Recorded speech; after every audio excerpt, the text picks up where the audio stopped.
स्वागत है आपका इकोनॉमिक्स के दूसरे संस्करण में। और इससे पहले आप लोग आगे बढ़े, अगर आपने सब्सक्राइब नहीं करा है हमारे चैनल को तो आप इसको सब्सक्राइब कर लीजिए।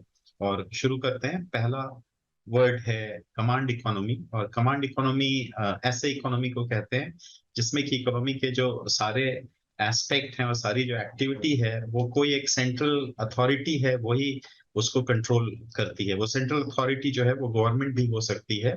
और इसी को जो है प्लान्ड इकोनॉमी भी कहा जाता है। अगले शब्द पे आते हैं। अगला शब्द है कमोडिटी। कमोडिटी एक जनरल टर्म है। जनरल टर्म जिसको कि हम कोई भी प्रोडक्ट या सर्विस को जिसका कि ट्रेडिंग हो सकता है उसको कहते हैं। और इकोनॉमिक्स में कभी कभी क्या होता है कि रॉ मटेरियल्स जो है वो हमेशा अगर हम बल्क में लेते हैं उसको भी हम कमोडिटी कहते हैं। अगला शब्द है कम्युनिज्म। और कम्युनिज्म जो है वो एक मार्क्सिस्ट इकोनॉमिक सिस्टम है। कार्ल मार्क्स ने जो इकोनॉमिक सिस्टम दिया था उसमें उन्होंने ये कहा था कि प्रॉपर्टी जो है वो सिर्फ जो है और सारे जो मीन्स ऑफ प्रोडक्शन है, सो प्रॉपर्टी और मीन्स ऑफ प्रोडक्शन जो है वो सब के सब लोगों का ओन्ड होना चाहिए। सो कॉमन पब्लिक का ही ये सारा चीज होना चाहिए। अगला जो शब्द है वो है कंपैरेटिव एडवांटेज। और कंपैरेटिव एडवांटेज एक देश के कॉन्टेक्स्ट में है कि अगर वो कोई ऐसा प्रोडक्ट अपने कॉम्पिटिटर देशों से थोड़ा ज्यादा इफिशिएंटली अगर वो कर पाता है। और इवन और ये तब भी पॉसिबल है जब दूसरा कंट्री जो है वो काफी एफिशिएंट है ओवरऑल खुद में, लेकिन कोई एक दो प्रोडक्ट होगा। जैसे आप बांग्लादेश के कॉन्टेक्स्ट में लेंगे तो बहुत सारे कपड़ों का जो मैन्युफैक्चरिंग हो रहा है वो बांग्लादेश में ही हो रहा है। अगला शब्द है कंपटीशन। और कंपटीशन तब पैदा होता है जब एक ही वस्तु के लिए बेचने की होड़ लग जाए दो या दो से ज्यादा लोगों के बीच। और जो है इससे बायर को बोलते हैं काफी फायदा होता है। अगला शब्द है कंजम्पशन। सो जो भी गुड्स या सर्विस जो खरीद ली जाती है उसको कंजम्पशन कहते हैं। और जो सारे इंडिविजुअल जो हैं एक एक करके खरीदते हैं उसको गवर्नमेंट सबको एग्रीगेट करती है एक नेशनल कंजम्पशन फिगर कैलकुलेट करने के लिए। रिस्पेक्ट है, कंजम्पशन को उस रिस्पेक्ट में यूज किया जाता है। अगला शब्द है क्रेडिट क्रंच। और कभी कभी क्या होता है कि अचानक से जो है क्रेडिट जो है वो बैंकिंग सिस्टम में अवेलेबल ना हो और ऐसे सिचुएशन को क्रेडिट क्रंच कह देते हैं। क्रेडिट क्रंच जनरली ऐसे समय में होता है जब कि क्रेडिट हर तरफ जो है सामान्य तौर पे उपलब्ध होना चाहिए पर जनरली उस समय वो उपलब्ध नहीं होता है। अगला शब्द है डेट। और डेट जो है एक पार्टी दूसरे पार्टी को प्रॉमिस करती है जिसको कि डेटर कहते हैं। और जो लेता है पैसा उसको क्रेडिटर कहते हैं कि वो एक लोन जो है वो वापस करेगी। अगला शब्द है डिफॉल्ट। और अगर वही लोन जो है अगर उसको वापस से रीपे करने में फेलियर हो जाए, जो भी टर्म्स अग्री हुआ था वो जो है नहीं फॉलो किया जाए तो उसको कहते हैं कि लोन का डिफॉल्ट हो गया है।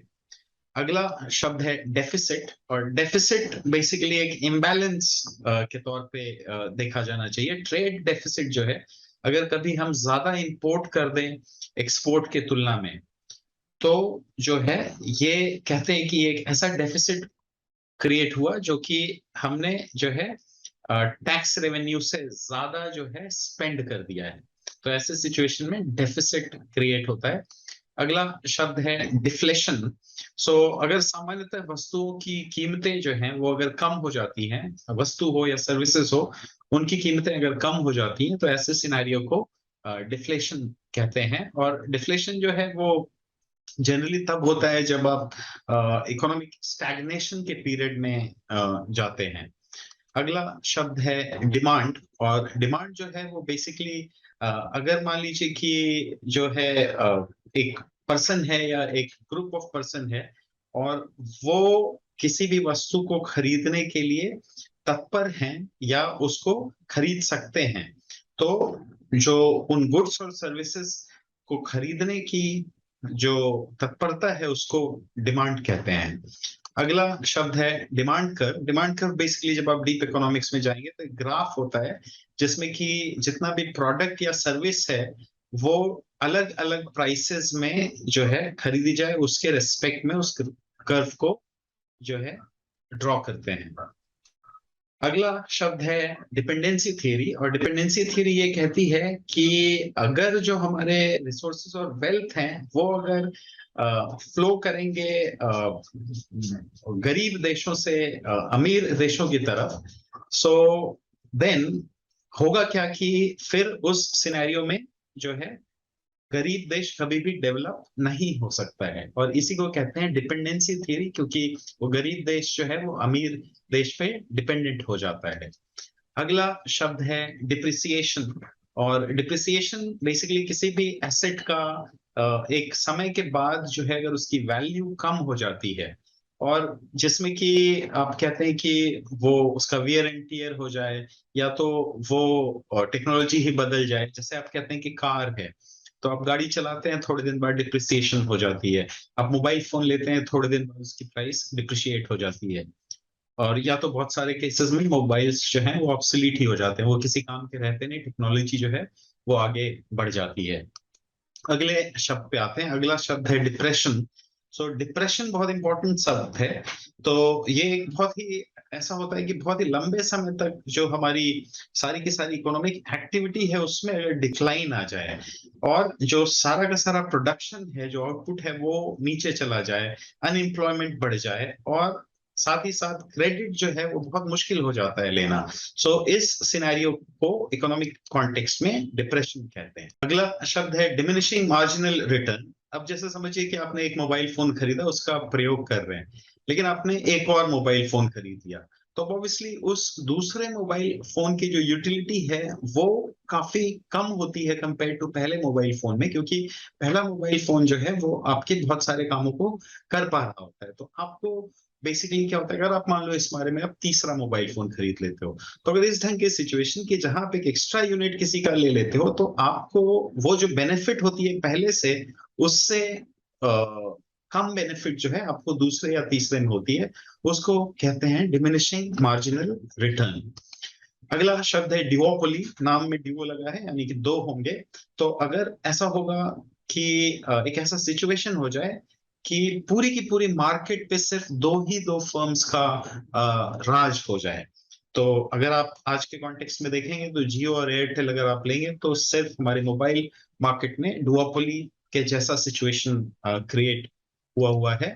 अगला शब्द है इकोनॉमिक लिबरलिज्म। तो जैसा कि नाम से लगता है आपको, एक ऐसी आइडियोलॉजी है जहां पे कि वो आइडियोलॉजी ये मानती है कि सबसे ज्यादा जो अच्छाई है वो तब अचीव हो पाएगी जब लोगों को सबसे ज्यादा से ज्यादा पर्सनल फ्रीडम दी जाए। किस बात की पर्सनल फ्रीडम दी जाए? उनको ज्यादा से ज्यादा पर्सनल फ्रीडम दी जाए कि उनको अपने चॉइसेस कि उन्हें क्या कंज्यूम करना है। इसको फ्री मार्केट कहते हैं। सो जो इकोनॉमिक लिबरलिज्म है वो फ्री मार्केट इकोनॉमी को ही जाके प्रोपगेट करता है। अगला शब्द है इकोनॉमी। और इकोनॉमी आप कह सकते हैं कि वो सारी की सारी जो सिस्टम है जिसमें कि सारी की सारी इकोनॉमिक एक्टिविटी किसी भी देश का या किसी भी एक पर्टिकुलर एरिया का, या तो सारी की सारी प्रोडक्शन, सारी की सारी लेबर, सारी की सारी ट्रेड और सारी की सारी कंजम्पशन जहां पे होती है, सो उस पर्टिकुलर एरिया का जो पूरा का पूरा इकोनॉमिक एक्टिविटी है उसके समेशन को आप इकोनॉमी कह सकते हैं। अगला शब्द है इलास्टिसिटी। और इलास्टिसिटी आप इस कॉन्टेक्स्ट में समझिए कि एक अगर हमारे पास कोई भी इकोनॉमिक वेरिएबल है, तो अगर आप समझिए कि इकोनॉमिक वेरिएबल हो गया डिमांड, और एक और हो गया आप ये समझिए कि जैसे एग्जांपल में लीजिए कि प्राइस। सो अब क्या होगा कि अगर डिमांड है क्या वो प्राइस से सेंसिटिव है? तो अगर वो सेंसिटिविटी जो है उसी को आप इलास्टिसिटी का नाम देते हो। और जो वस्तुओं की प्राइस होती है वो या तो इलास्टिक होगी या तो नॉन इन इलास्टिक होगी। तो इन इलास्टिक तब होती है जब दोनों एक दूसरे के प्राइसेस को अफेक्ट नहीं करते हैं। लेकिन अगर वो इलास्टिक होगी इसका मतलब है कि एक एक जो है जैसे कि डिमांड, वो कहीं ना कहीं प्राइस को अफेक्ट करती है। अगला शब्द है एंटरप्रेन्योर, और आप सब और कहीं ना कहीं एक एंटरप्रेन्योर हैं, हम सब कहीं ना कहीं एक सक्सेसफुल एंटरप्रेन्योर भी बनना चाहते हैं। तो एक ऐसा इंसान जो एक थोड़ा सा कमर्शियल रिस्क लेके आगे बढ़ता है ताकि उसको कुछ मुनाफा हो सके, उसको शॉर्ट में आप एंटरप्रेन्योर कह सकते हो। अगला जो शब्द है वो है यूरोजोन, और ये हम उनके कॉन्टेक्स्ट में कहते हैं जहां यूरोपियन यूनियन की बात आ जाती है कि सारे के सारे देश जो मिलके यूरोपियन यूनियन बनाते हैं, तो उन्होंने अपना एक मॉनेटरी यूनियन भी बना रखा है, और उसी मॉनेटरी यूनियन को यूरो जोन कहते हैं। और इसमें क्या होता है कि वो सारे के सारे मिल के देश जो है एक ही करेंसी का उपयोग करते हैं। इस कॉन्टेक्स्ट में वो लोग यूरो का उपयोग करते हैं, और उनका मॉनेटरी पॉलिसी भी जो है एक सेंट्रल यूरोपियन बैंक जो है वो उनको मॉनिटर करती है। तो ये है यूरोजोन। अगला शब्द है एक्सचेंज रेट, और एक्सचेंज रेट आप कह सकते हो कि अगर किसी एक देश की करेंसी है और अगर वो हम दूसरे देश से बदल रहे हैं, एक्सचेंज कर रहे हैं, तो वो क्या रेशियो में एक्सचेंज हो रहा है। और एक्सचेंज रेट जो है वो प्राइस है किसी भी करेंसी का उस दूसरे करेंसी के टर्म्स में।